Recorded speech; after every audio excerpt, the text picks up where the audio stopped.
acquaintance with Rusk as a big three-story hotel, may have been four, called Acme Hotel at the northwest corner of the square. It burned in 1923, somewhere along there. I saw the fire soon from a block away. And we only had, then, we of course had no fire departments. We had what we called the bucket brigade. They had wells all around town. There's one in the center of the square, on each side of the square. Center of the block, I mean, on each side of the square there's one.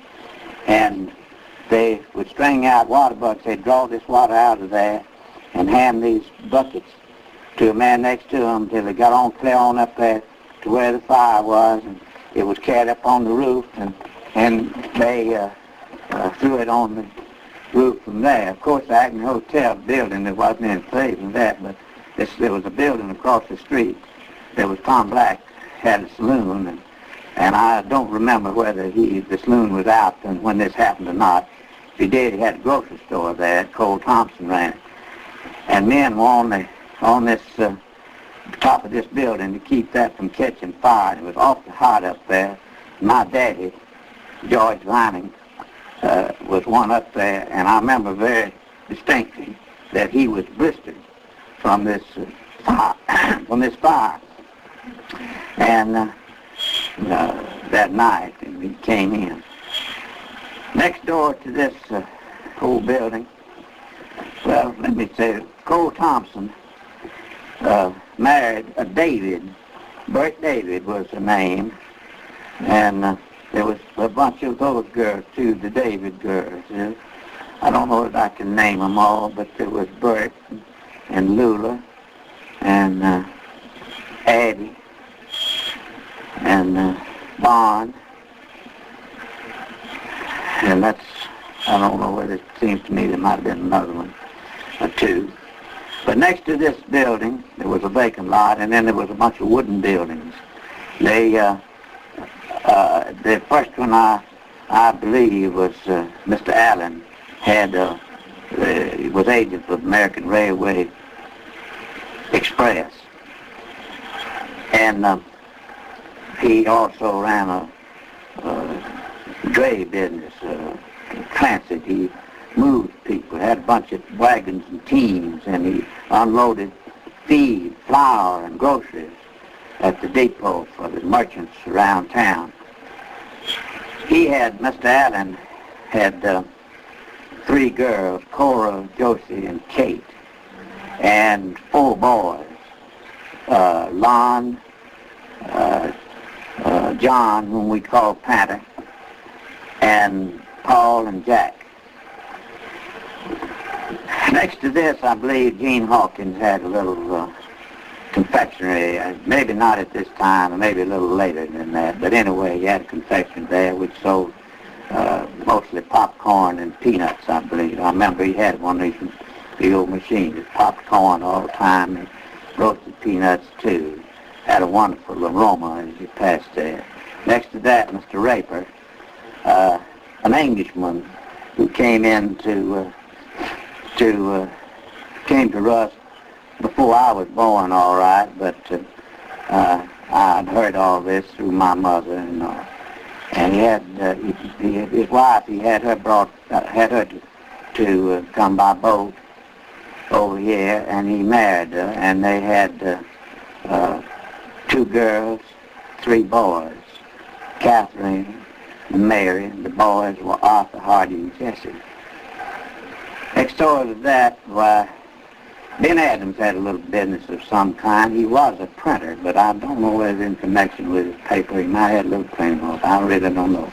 Mr. Tatum, who was city marshal, next to them, he had some kind of business, and he had a pretty good-sized family himself.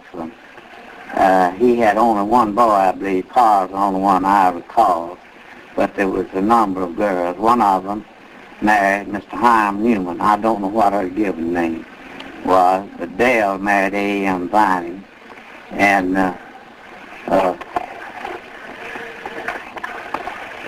Ned married a man from over in the Lone Star area, Then there was Frank, who married Will Causey. I don't remember any other girls or boys, either one. There might have been others.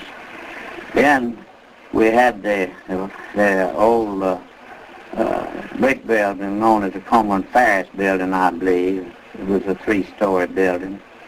And the principal place was Claiborne Hotel. It was operated by General John M. Claiborne, general in the Civil War, who came here from Galveston. And then they had the other buildings there at one time or another. Pretty soon after that, Mr. Hill Pitts came here and put in a telephone office upstairs, one of those in the first of that brick building there. On past the Claiborne Hotel, there was Wade Bonner had a store there. Maybe there's others, but Wade Bonner seemed to be the boss, and he had a big family that's here. He and his wife both died rather young, and they had a bunch of girls and boys. They had 2 boys, I believe, George and Louis. And girls, they had Mary, Elsie, Pauline, and Sister Kate. Elsie married Deck Hussey, whom people this day and time remember as being the manager, the president of Lone Star Gas, I believe.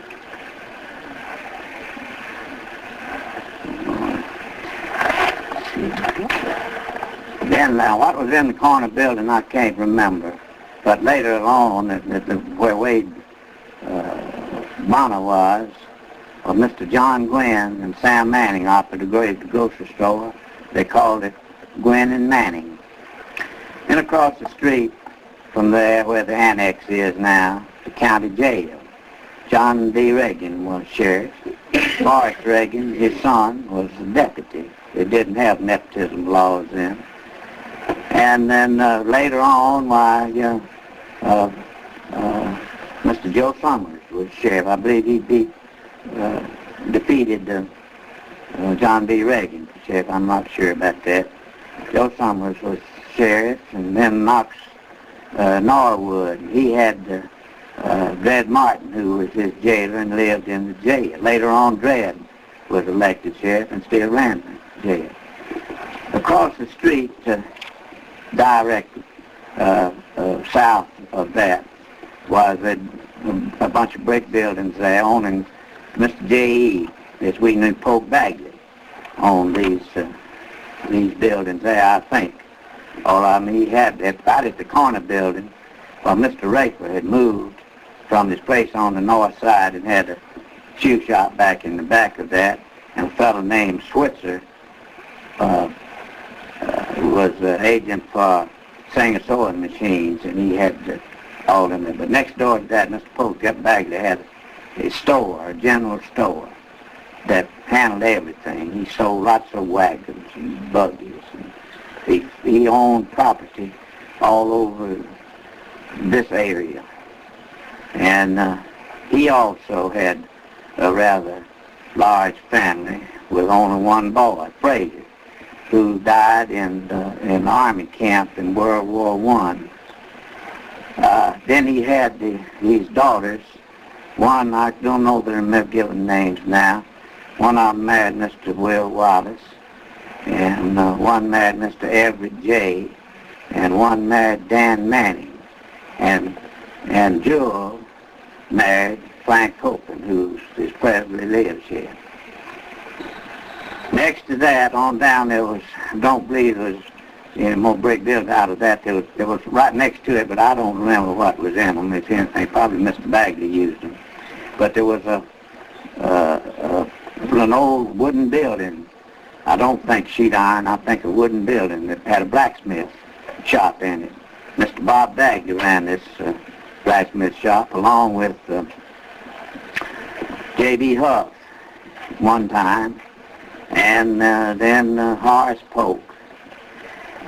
And then later on, Mr. Mr. Bagley built some brick buildings in there and located. One of them, Mr. J, was in. One, Mr. Wallace, went into the hardware business in one. And then Mr. Raper had moved his shoe shop down in that part of town.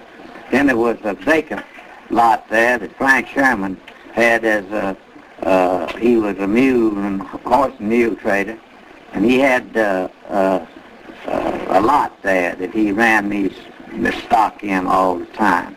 There was a building on the corner down there that where they moved, they belonged to the Summers estate, I believe.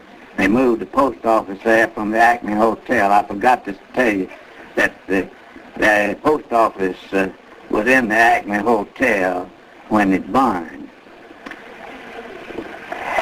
And then some later, good and many several years, but the early 1900s, Mr. Joe Copeland, who had been in business over on the South Square with Wade Neely, he sold out to Wade Neely, and he built a store over there next to this horse lot I'm talking about. Across the street, south of this building on the corner, there was a big old building there. There's high steps you went up into it. They called it the Grange Building. That's all I know. That was some kind of a farmers organization, kind of like in later years the Farmers Union, I guess. And there wasn't any more buildings, I don't believe, down that street. Right on the corner was a little frame building which still stands there, that Judge J.P. Gibson had his office, along with I guess Mr. Judge Frank Gibson was in there with him at the time. Next to that, there Dr. Whiteman had built a two-story building, and his wife lived there, and my mother and I lived there later on, which now is known as been known as the old Singletary rooming house. Right next door to that, Mr. Tom Singletary lived there with his first wife, who was Sudie Williamson. And